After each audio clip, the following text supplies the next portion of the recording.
चित्रा,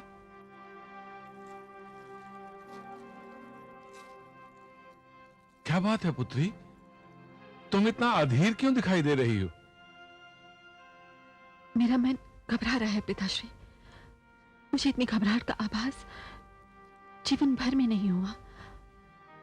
कोई अनजाना भय मेरे तन मन को अपनी मुट्ठी में भींच रहा है। ये सब क्यों हो रहा है पिताश्री? ये क्यों हो रहा है? तुम नहीं जानती पुत्री, मैं जानता हूं। ये सब क्या हो रहा है, क्यों हो रहा है? ये सब इसलिए हो रहा है कि संभवतः तुम्हें कुंती पुत्र अर्जुन के मणिपुर आने का समाचार मिल चुका है। हो सकता है यही कारण हो सकता है नहीं पुत्री, यही, केवल यही कारण है। इतने वर्षों के उपरांत पति के आने का समाचार किसी भी स्त्री को अधीर कर सकता है। कदाचित तुम्हारे मन में भी यही भय सिर उठा रहा है कि जब अर्जुन तुम्हारे समक्ष आएंगे तब क्या होगा। परंतु पिताश्री, वे मुझसे मिलने तो नहीं आए। वे तो शांति अभियान की पूर्ति के लिए आए हैं।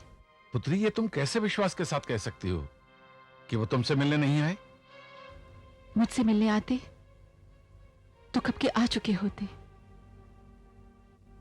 इतने वर्ष बीतने के उपरांत उन्हें अब मेरा ध्यान आया। पुत्री, इतने वर्षों में क्या क्या हो गया, तुम्हें तनिक उस पर भी ध्यान देना होगा। इतने वर्षों में तुम्हारे और तुम्हारे पति के बीच पांडवों का वनवास और महाभारत का युद्ध एक दीवार बनकर खड़ा हो गया था। यदि अर्जुन को तुम्हारा ध्यान आया भी होगा तो वो कुछ ना कर सके होंगे। वो तो विवश थे पुत्री। पर मैं तो इतने वर्षों से उसी स्थान पर खड़ी हूं जहां एक दिन अचानक वो मुझे छोड़कर चले गए थे। भ्रम की दीवार कभी कभी इतनी कठोर होती है पुत्री कि मनुष्य चाहकर भी उसे नहीं तोड़ सकता। संभव है अर्जुन को देर से ही सही अपनी भूल का आभास हो गया और वो तुमसे क्षमा याचना करने आए। परंतु उन्हें इसका ज्ञान कहां, क्योंकि भ्रम होने और भ्रम टूटने के बीच क्या कुछ हो चुका है। क्या हो चुका है पुत्री? बभ्रुवाहन का जन्म और अब वो युवा हो गया है, बस इतना ही ना? नहीं पिताश्री,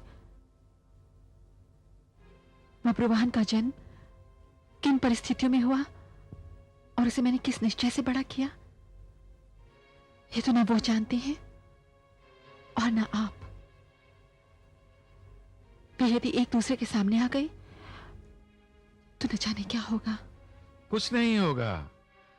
तुम भली भांति जानती हो कि बभ्रुवाहन हमसे दिन प्रतिदिन अपने पिता के विषय में पूछता है, और अब जब वो दोनों एक दूसरे के सामने होंगे तो उनकी प्रसन्नता की सीमा नहीं रहेगी। परंतु वे दोनों एक दूसरे से परिचित नहीं है पिताश्री। तो क्या हुआ पुत्री? रक्त का संबंध हर संबंध से महान होता है पुत्री। यह हो सकता है कि अपरिचित होने के कारण दोनों में थोड़ा वाद विवाद हो जाए, थोड़ी नोकझोंक हो जाए, परंतु जब रक्त पुकारेगा तो दोनों रक्त की पुकार सुनेंगे और दौड़कर एक दूसरे के गले लग जाएंगे। काश ऐसा हो सकता पिताश्री। काश दोनों एक दूसरे को देखते ही गले लग सकते। क्यों पुत्री? क्योंकि पिता पुत्र के मिलाप के बीच गुरु दक्षिणा की एक दीवार भी है।